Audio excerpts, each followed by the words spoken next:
And we're going to start today with focusing on retargeting that works. Now, just for some context here, retargeting I feel is a pillar of every successful marketing campaign, Chris. Every serious brand out there is leveraging retargeting, and I find that it's still, even to this day, to a large degree, being massively underutilized.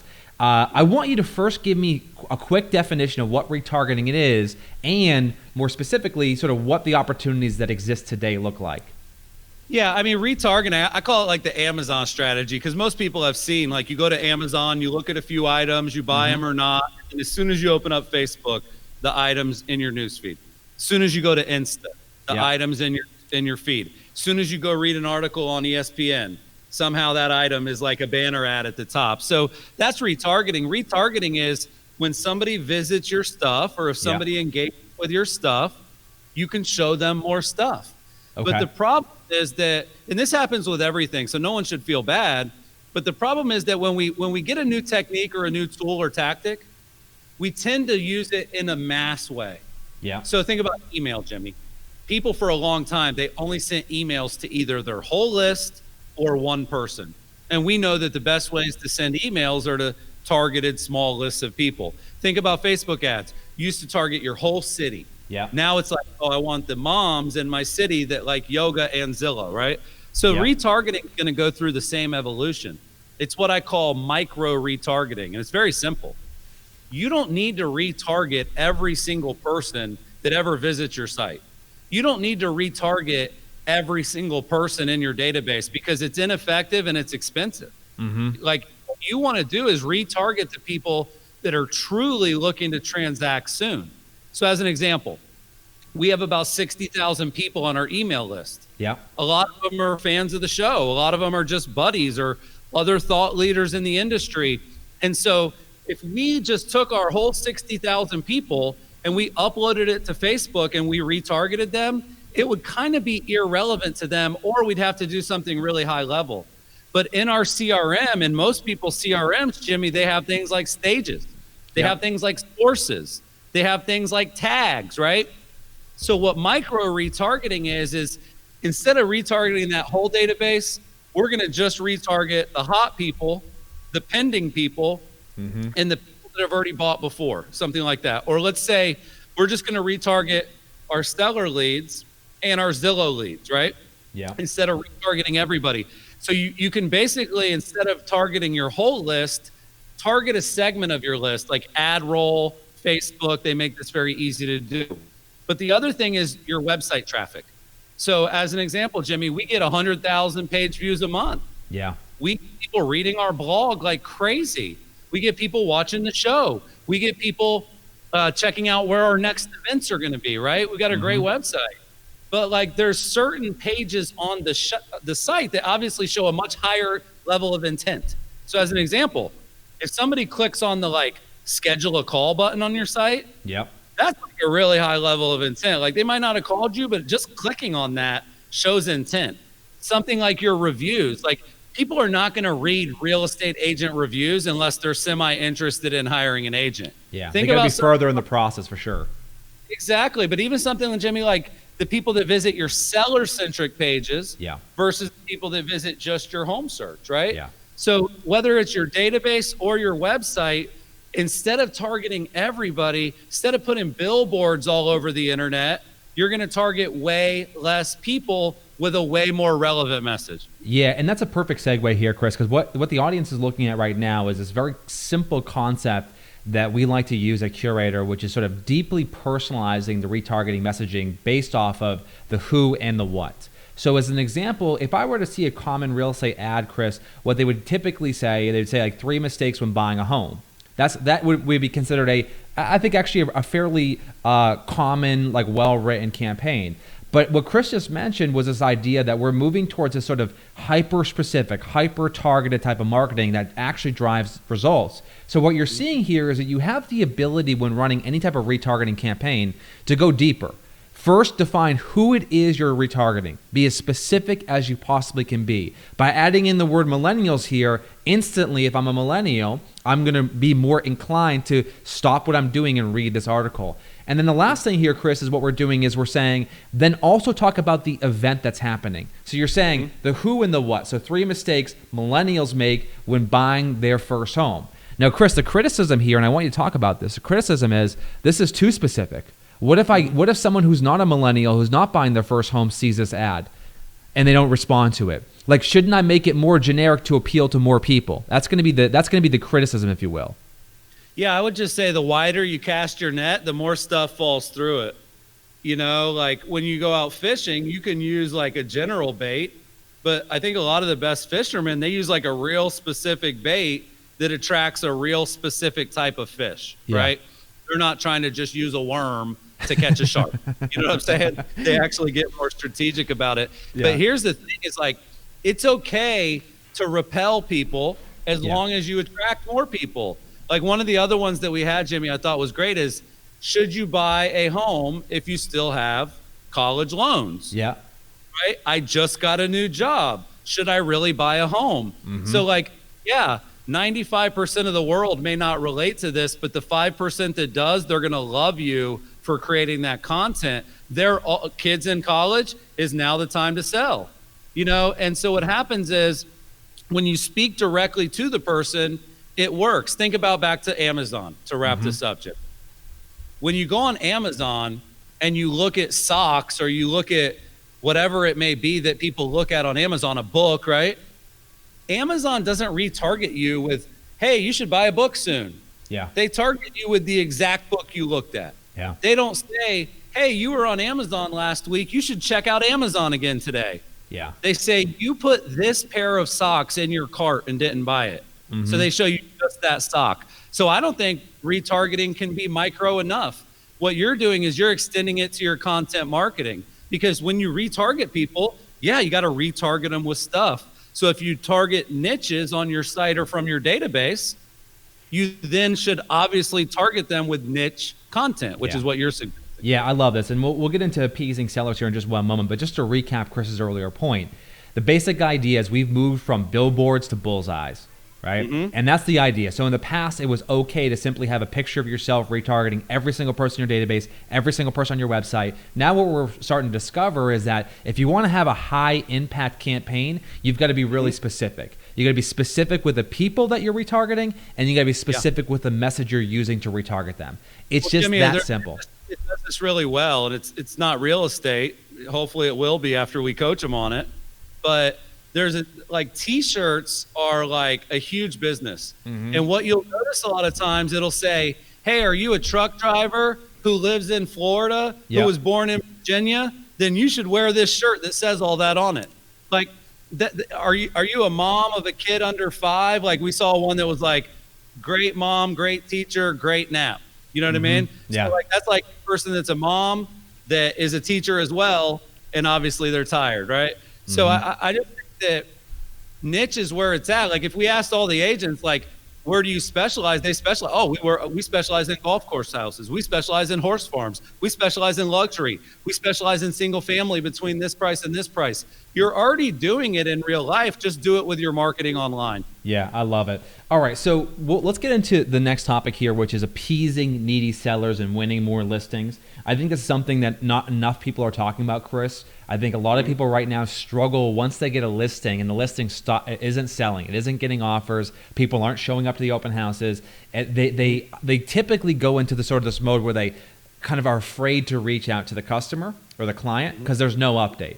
And we've talked about this on previous water coolers in terms of how to communicate when you have no news or you have bad news. But I think there's another opportunity we have right now as it relates to communicating with sellers, and that's using data. Data has a tendency to overwhelm people. Data has a tendency to confuse people, and that's two things you don't want to do when you try to win more listings and appease sellers.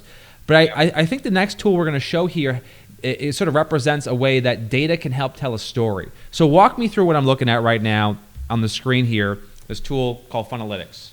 Yeah, people are going to love it. This is a free tool that everybody can try, funalytics.io. You know, one of the things people love about the water cooler, we're always giving them kind of new technologies and tools to try.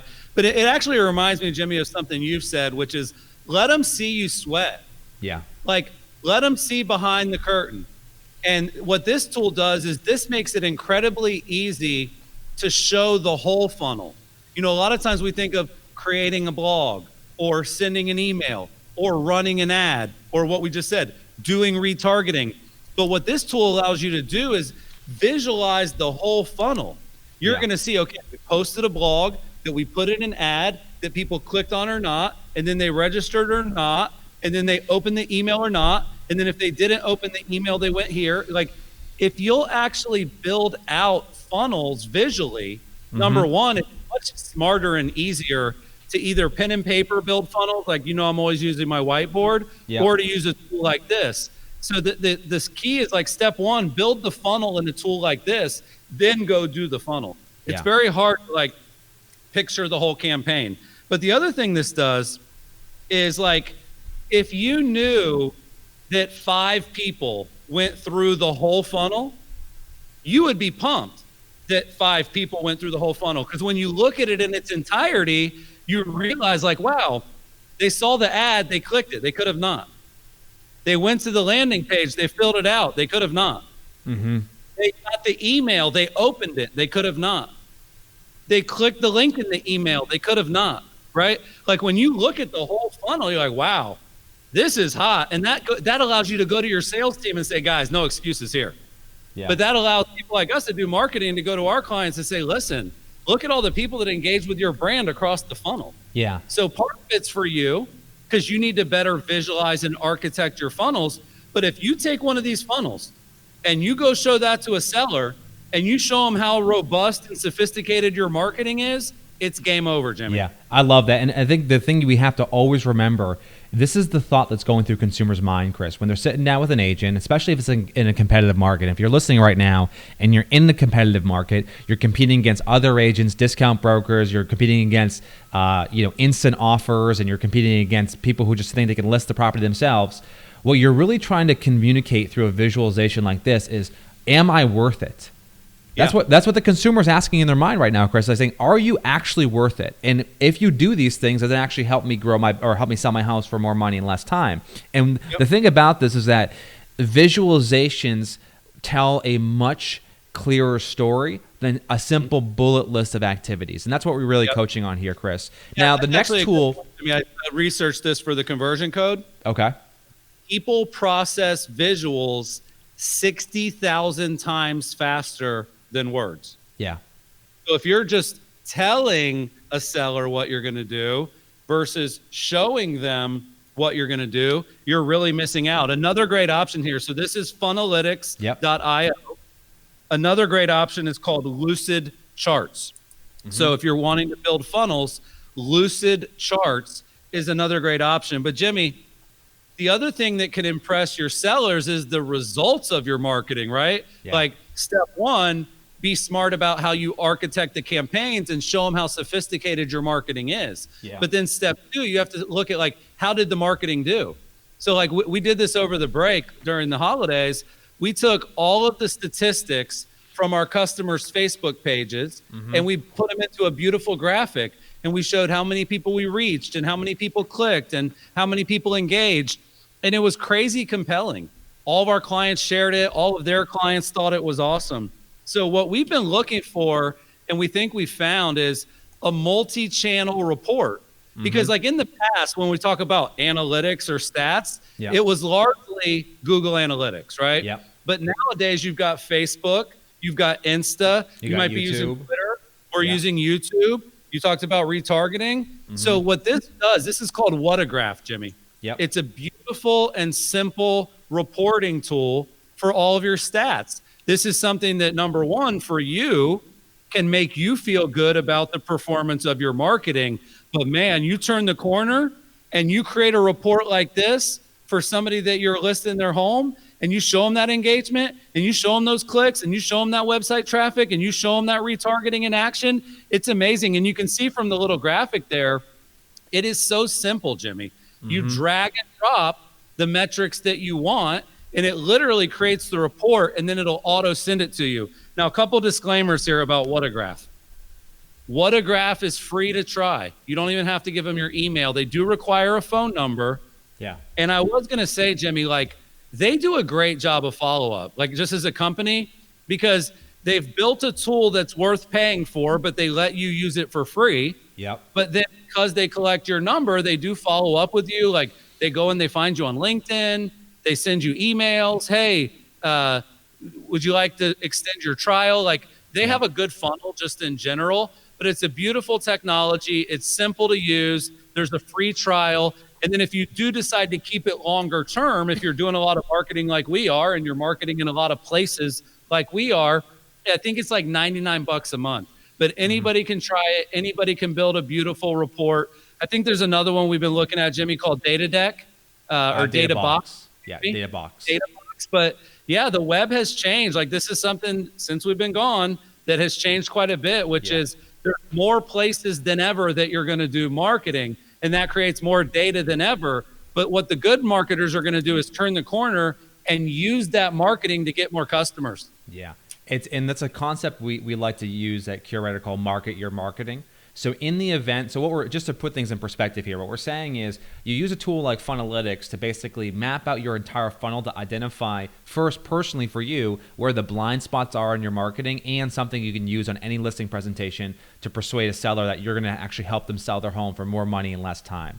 You use a tool like lucidchart.com to essentially develop reports that you can then use internally to share with your sellers to show them what you're doing. But then what Chris just mentioned at the end there is use a chart like this to then actually persuade potential sellers that they should meet with you and hire you. And that's really what we're getting at here, guys, is you're using data and you're using visuals to tell a compelling story, to persuade people to drive action. That's it. Yep.